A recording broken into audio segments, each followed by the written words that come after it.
tauke-tauke besar, bukannya bos-bos besar. Dia daripada akar umbi, kerana kita punya perwakilan bukannya daripada bahagian. Kita punya perwakilan terus daripada cawangan di peringkat akar umbi.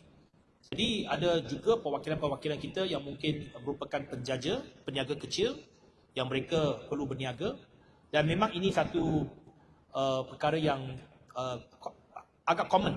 Okay? Even with our election year, sometimes it's only reach about 70 or 80%. Okay? It will never reach 100%.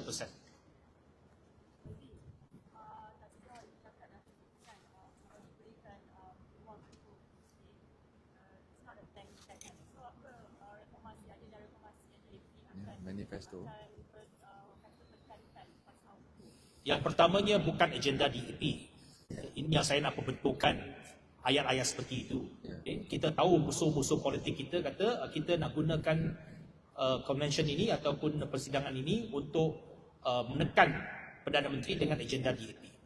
Agenda DAP adalah agenda yang dipersetujui bersama dalam Pakatan Harapan dan dipersetujui bersama dalam Kerajaan Perpaduan. Jadi ada beberapa reformasi yang telah pun dipersetujui yang kita harap dapat dilaksanakan dengan segera. Bukan saja di peringkat PH, malah di peringkat kabinet. Umpamanya separation of AG, pemisahan peguam negara, itu agenda yang telah pun dipersetujui bersama. Agenda untuk menghadkan tempoh Perdana Menteri kepada 2 penggal, ini agenda bersama. Agenda untuk merawan rasuah, itu agenda bersama. Itu bukannya agenda DAP semata-mata. Dan ada beberapa perkara seperti untuk jangka masa pendek ini, beberapa perubahan seperti pelaksanaan e-invoicing yang juga dibawa oleh Presiden UMNO, yang dibawa ke kabinet oleh Presiden UMNO. Memang kita dah bawa lama. Jadi kita dengar daripada suara akar umbi kita meminta supaya pelaksanaan e-invoicing ini dia dapat meningkatkan threshold dia supaya tidak dilaksanakan untuk SME atau untuk perusahaan mikro dan kecil. Ini sesuatu yang kita nak cuba laksanakan.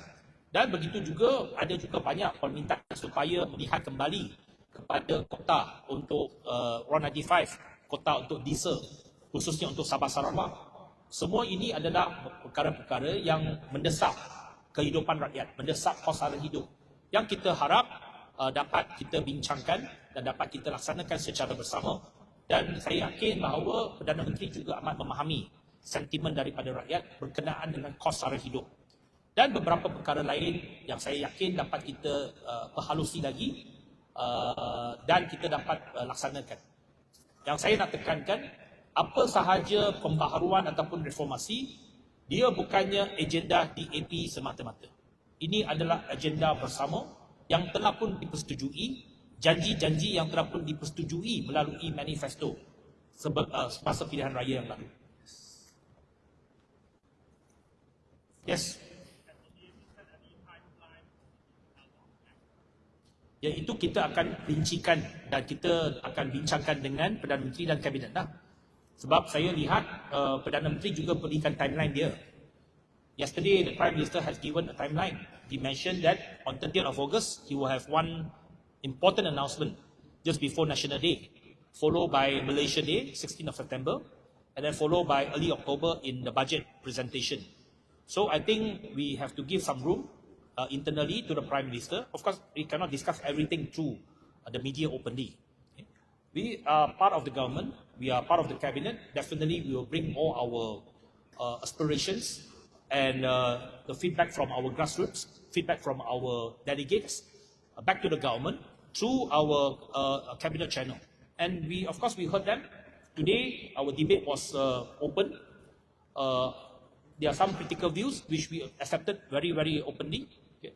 There are some critical views, yes. Most delegates wanted to stay, but of course, there are some critical views presented and wanted the government and the party to be more decisive and to be more assertive. So this is the kind of aspiration that has been mentioned by our delegates, and we respected that. And with that spirit, of course, and with the mandate given by the delegates, we will continue to play our role within the government. During the debate earlier by the delegates, most of the things that being brought up was the hit against UMNO, working with UMNO, also attacking Deputy Prime Minister Zahid's BNNA case.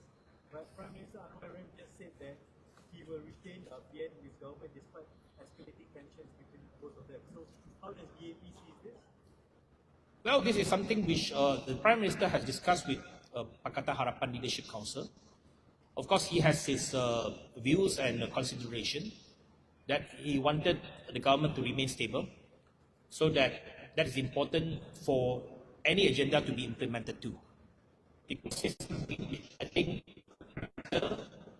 has considered.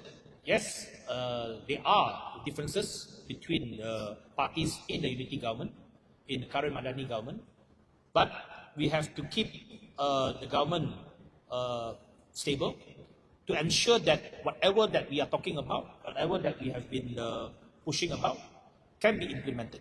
So this is something which an important point as well. So we do not wish to create another instability within the government. Well, as I said, the delegates has voted for us to remain in government. Okay? This is the wishes of the delegates, knowing well that we have to work with UMNO. Okay? This is a political reality that all delegates understood. So that's why we brought it to the national conference. Right. This is something, of course, we have mentioned in our position, and we stood by our position, and we hope that, of course, we can convince the Prime Minister to revisit the issue. Alright. Okay? Alright. Ada lagi? Ada. Soalan terakhir kalau ada?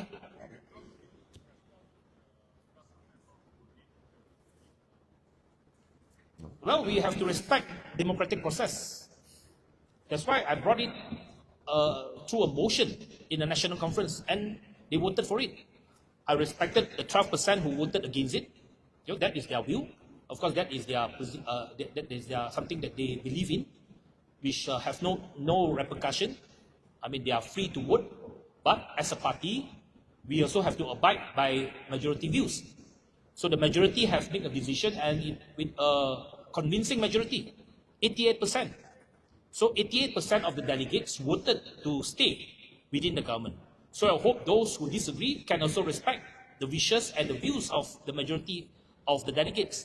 And of course, we hope that despite their unhappiness, despite probably their own views of not wanting to see the party to stay in the government, they can respect and support the leadership to continue to play our role constructively. All right, thank you very much. Terima kasih. Alright. Okay. Alright. Thank you. Good job.